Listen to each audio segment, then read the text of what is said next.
Alright,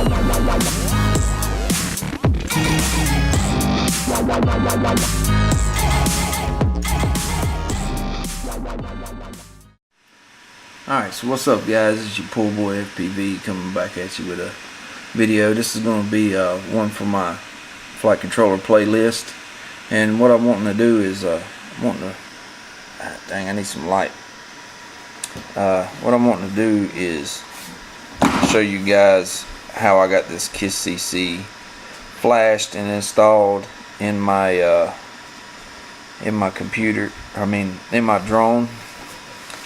And I run into a lot of issues with the first one, but it turned out to be a really good flight controller, and it works really well for me for what I'm trying to do. I'm putting this in a racing build. It worked so well that I tore one frame down and pulled some other parts and components and stuff, and wanted to have two identical racers. That way I could have something that's somewhat similar. It might not be completely the same. They may have different flight characteristics. As many times as I've haven't flashed different firmwares, I'm gonna put the same one on this one, but I'm gonna show you guys how I went about doing this and explain some of the issues that I run into along the way. So first thing that you want to do is always, I plugged it into the Kiss GUI, and first one that I got said it was running an older firmware version, so it wouldn't connect. So I had to get it connect, and couldn't find the correct GUI and whatnot. So what I did was decided to flash it. Well, then I had to go through this long process of reading and trying to find a video, which was few and far between, and that's the reason why I decided to maybe make a video for this flight controller in particular.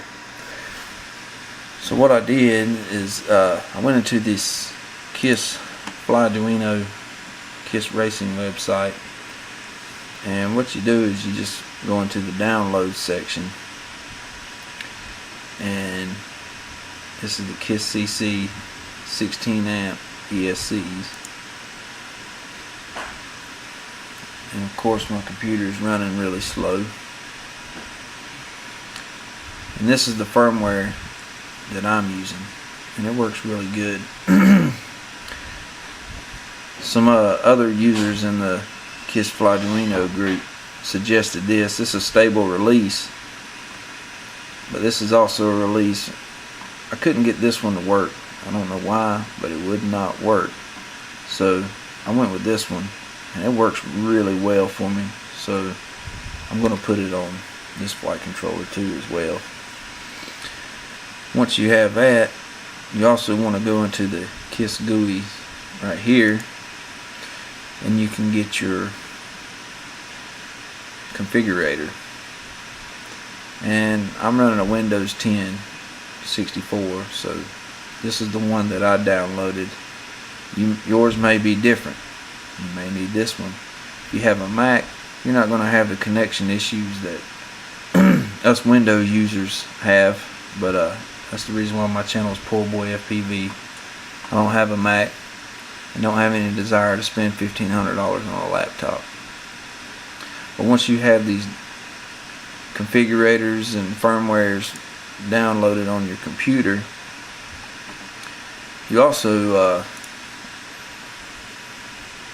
in the Flyduino website, you want to go right here. This is Kiss Compact Control, which is what we're running. And right here, this is the biggest problem with the Windows computer. And this little guide right here, it'll help you along the way. And this is the STM defuse demonstrator that you need. And right here's a link to it. You download this and install it on your computer, and this is how you flash this flight controller. The F7, the Kiss V2 F7, I didn't have that problem. I was able to put it in bootloader mode and flash firmware to it, no problem. Flash my ESCs, no problem. Everything went great.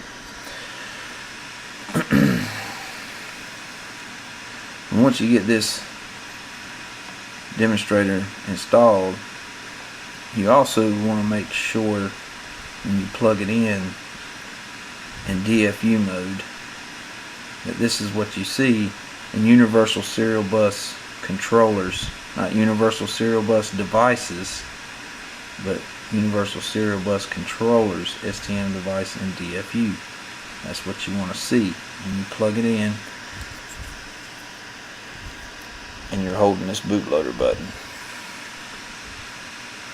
If you don't see that, you have an error or something like that, it's because you have the wrong drivers.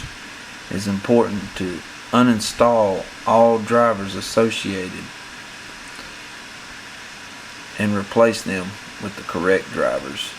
And all this stuff right here tells you the correct drivers that you need. If you can't find them on your computer, what I had to do was search them, and I just copied and pasted this into my taskbar. And for whatever reason, the diffused demonstrator, it's installed on my computer, but I have to find it right here as well. So we'll go ahead and do that right now.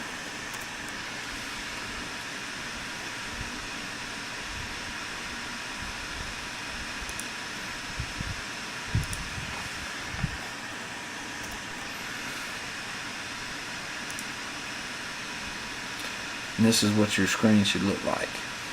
So we'll go ahead and the lighting is killing me for some reason. I guess because it's directly overhead. But you want to hold this bootloader button the entire flashing process. So we'll go ahead and get this thing powered on.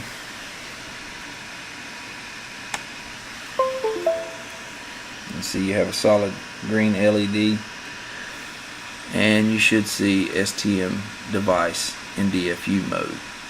Always check verify after download, select choose, and it's going to automatically pull up the firmware that you've downloaded. You just select that, open that file, and it's loaded. So you just select upgrade, you say yes, select yes, and it is flashing. And once this process right here is completed, it will verify it.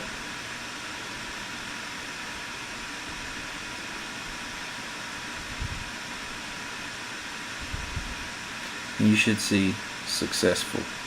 So I have successfully downloaded the RC34C firmware, kisscc 1.3. So we can close this out now, and we can go ahead and take our fingers off the bootloader button and unplug this from the computer. Now, I've created a KISS folder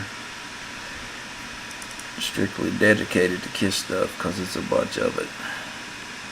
And here's the configurator.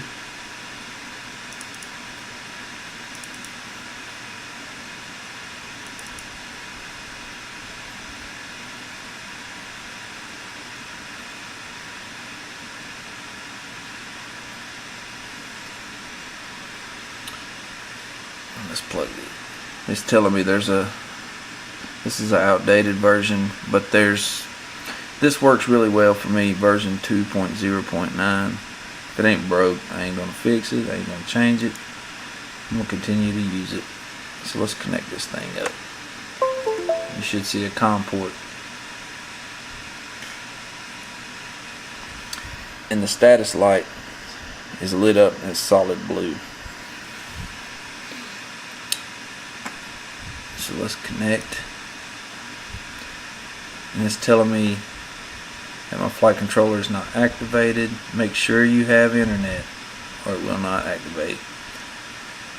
Now I run into an issue with the previous flight controller where I kept clicking activate now, and it would not activate. And the problem was this serial number right here was not registered in the KISS database, so they had to register it. I think it's just a oversight on KISS's part. They probably don't want to own up to it, but it's a fact. Once they put that serial number in it, it activated, and I was able to just click activate, and then I see firmware that I've installed. I see that it's activated. Make sure you click save, and it's ready to be configured. I'm not going to configure this right now because I still have to put this in a build. But I have a green LED. All lights are registering good, so that means everything seems to be acting properly. And if I wanted to see, all I'd have to do is go to data output, and I can see the gyros acting like it's supposed to. So everything's working fine. So I will disconnect. Now if you run into connection issues where you don't have a COM port, it's probably got to do with your computer having Betaflight drivers on it. You're going to have to make sure you get the correct drivers suggested by KISS and Flyduino. And I'll be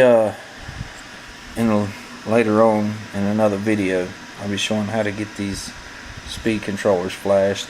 I don't want to do it right now because nothing is connected. Always make sure that you read everything that you possibly can find